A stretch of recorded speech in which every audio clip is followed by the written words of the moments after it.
Today's class, we are going to talk about the sand and how to play out of the sand.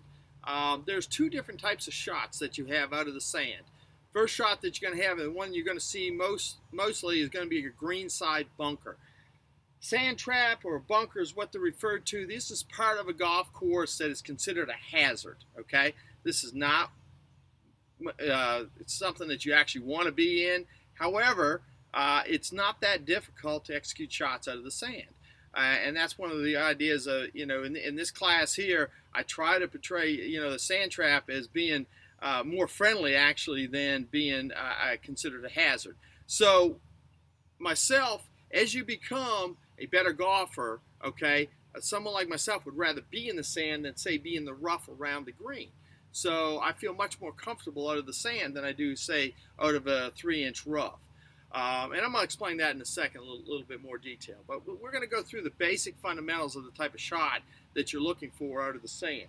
First of all, a sand shot, a greenside bunker is going to be a much more softer shot. It's something you want to advance the ball out of the sand, land it on the green, and let it stop. Okay? Now, we talked about a pitch shot. And a pitch shot basically could be anywhere from a 20 to 30-yard shot and maybe a 40-yard shot. And that type of swing is the swing that we are going to use in the sand, okay? Now, there's a couple differences in the sand here, okay? The one thing that you're doing in the sand is you're actually not hitting the golf ball in a greenside bunker shot. You're actually hitting the sand behind the ball. The club will go under the sand, and the sand will actually push the ball out onto the green, okay? This is why a lot of times you'll see a lot of spin on the ball when you're hitting a shot out of the sand. In other words, the sand digs into the ball, creates a spin, and the ball lands softly with a lot of spin onto the green. Now, this particular shot, there's a couple things that you need to do differently, okay? And one of them is you want to make sure that you're aiming or you're trying to hit the ball, the sand, maybe 1 inch to 2 inches behind the ball. And it varies with different people. If you feel that you've got a great touch, you may take less sand, less of a swing. The harder you swing at it, obviously you're going to have to take more sand. The harder you swing at it, though, the more chance there is for downside. In other words, there could be a problem. You mishit the shot, or the harder you swing at it, you actually could hit the ball, which will result in the ball going a lot farther than you want. So, a couple key things here. Remember, in a pitch shot, I want my eyes over the ball. That's not in this situation. We want our eyes behind the golf ball, okay? However, everything else is pretty much the same. You're looking at your weight distribution being on the front side. You're looking at taking the club back, having a slight hinge, keeping the weight here, and you're looking at, as you make, going down through the golf ball or down through the sand, you have to finish your swing, okay? So, a couple key things. Weight, always on the front foot. You're not putting it on the back foot, okay? In your swing, you take the club back far enough to generate enough power in order to execute the shot. As far as where we hit the ball, 1 inch to 2 inches behind the ball, but the key here is you've got to finish your swing. If you don't finish your swing, in other words, as the club hits the sand and stays in the sand, most likely the ball's going to stay in the sand. So what you're trying to do is make sure you follow through, okay? You have to follow through for that ball to come out, all right? Now, normally what I would do is let people hit different shots and critique them and talk a little bit about the different shots. However, this is the basics that you're going to look at out of the sand. In order to get good out of the sand, you have to practice out of the sand. And what you'll find is that it's much easier hitting out of the sand, especially as you get a rhythm based on your swing and how hard you want to go at it and how much sand you're going to take. You'll get a feel for the shot, much easier shot. The ball's not going to explode off the club very much. It's very easy to be able to get the ball out of the sand as long as you're following through. Next shot is considered a fairway bunker shot, okay? And that fairway bunker, same type of situation. However, you don't want to hit the sand first. You want to make sure you hit the ball first. So a couple things you may do. In the fairway bunker, let's just say I have a 150-yard shot. Normally, that's an 8-iron for me. I might go to a 7-iron. The reason why I might go to a 7-iron is because when I dig my feet in to set up, I may choke up on the club a little bit more because I dipped down because my feet went below the ball. That's one thing. The other thing is that I want to make sure I have a good smooth swing, so I'm not going to be over aggressive with the shot in order to be able to hit the ball. I want to make sure I follow through, make good ball contact. So in this situation, I may keep my weight on the front foot. I may not switch my weight to the right side to the left side on a right-handed golfer. So I may keep my weight stationary so my head stays still in order to execute the shot. So in this particular shot, I might have a slight ball position slightly farther back. When I'm swinging at this ball here, I'm looking at the ball, the back of the ball. I'm only concerned with hitting the golf ball, but the key here is I've got to follow through. Okay? Now, a lot of people ask, can I hit any club out of the sand? The answer is yes. You can hit any club you want. You can hit a 3-wood out of the sand. It doesn't matter. The only thing that's going to restrict you is most traps have a big lip. You can see the lip here on this particular trap going to the green. You have to be able to carry that, okay? So the key here is to make sure that you have enough height on your ball in order to get over the lip, and that's usually going to dictate whatever club you use. Especially if I have a shot and it requires, say, a 7-iron, and that 7-iron can barely get over the top lip of that trap, I may go to an 8-iron to guarantee that I get to that position, okay? Now, a couple other things out of the sand here. You want to be, aggressive out of the sand as far as a fairway shot. You shouldn't be worried about anything happening. If you got a good lie, you shouldn't be concerned too much as far as the ball jumping on you or in the mishits. You want to make sure what you're trying to do here is the key is to follow through, but don't be afraid to hit more club. If you hit the ball thin out of the sand trap, usually you're going to create more spin. Thus, if it does hit the green, it's going to spin. It'll stop for you. And so there's all kinds of, like I say, to me, advantages of being in the sand, providing you got a good lie. You don't have a good lie, that becomes a little bit more difficult. However, again, these shots are not difficult if you practice a lot. If you don't practice these shots, they become very intimidating, okay? Especially go on some golf courses and you're way down and you're looking up.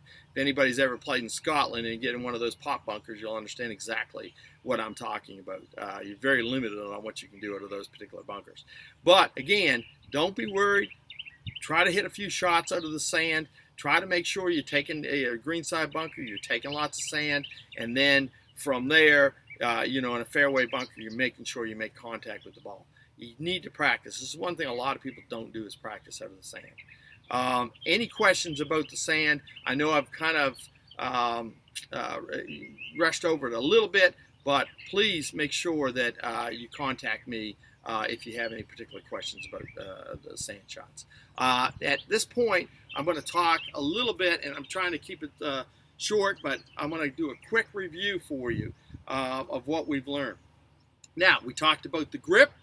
We have 3 different grips. We got the 10-finger grip, we have the overlapping grip, and we have the interlocking grip, okay?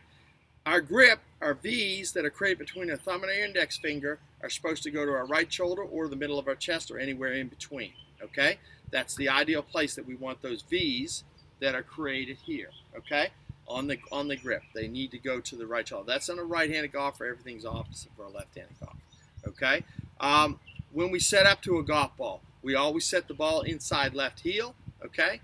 When we set up originally, our weight distribution is going to be 60% on the right foot, 40% on the left foot. All we do is transition from right to left, okay? Our hand position is always where our hands naturally fall. Ball position inside left heel, hands where they naturally fall. Our head is slightly behind the golf ball.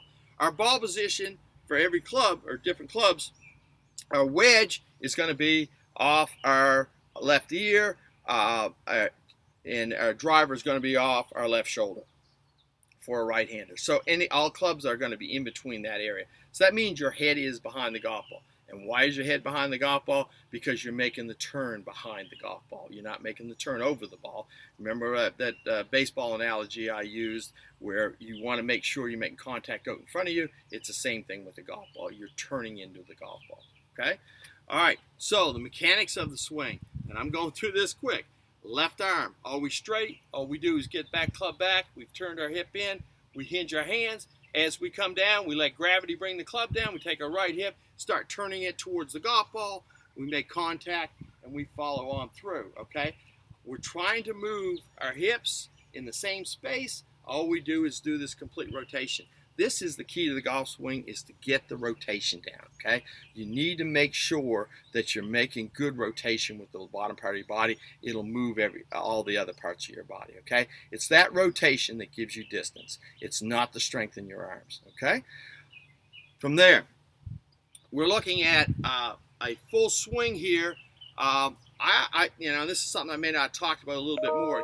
You have to have good tempo, okay? And you create tempo by practicing.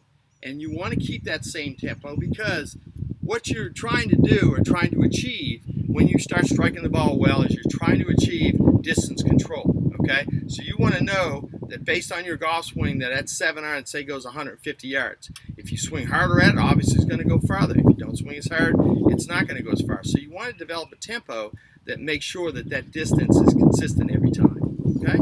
Now, as far as the swing goes, the main thing that I want people to remember is left arm straight and rotation, making sure those hips stay in the same place, but they rotate. And that's what's going to be the two key things, especially in a beginner, that you're going to, if you can achieve those things, you're going to see good success, okay? Now, remember our short game, putting, okay? 4 basic fundamentals: eyes over the ball, hands where they naturally fall.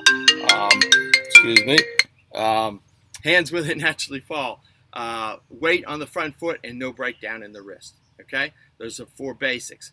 Go to chipping, same thing. Eyes over the ball, hands where they naturally fall, okay? A little breakdown in the wrist, weight's always forward. However, in the chip shot, we turn our body slightly. Why do we turn our body slightly? Because we want to get a straight line. We want to minimize our arc that the club comes back, okay? Then we go to our pitch shot, same type of shot. We're going to look at weight on the front foot. Very little breakdown in the wrist, although you have to have some type of hinge based on how far you want to hit that golf ball, okay? So we're putting the ball position is always on our inside left heel, okay? You just turned your body more, and so it looks like your hands are ahead of the golf ball, all right? So pitch shot, eyes over the ball, hands where they naturally fall, weights on that front foot, and we take the club back as a slight hinge, okay? We go to the sand. We're not hitting the sand. We're hitting the sand, we're not hitting the ball. We're hitting the sand behind the ball. The key to getting the ball out of the sand is make sure you follow through. The actual, on the green side bunker, it's actually, you don't really hit the ball at all. It's just the sand coming, the club coming through the sand, and the sand actually pushing the golf ball in, okay? Now, I know I've run through this pretty quickly. I have had a lot of feedback from a lot of our players, or a lot of our students. Make sure that if you have any questions, now's the time to ask them, okay? I will send an email out, explaining what I require. So let's look at probably in the next day or two, trying to get back with me on any questions you have on any aspect of the game. Thank you.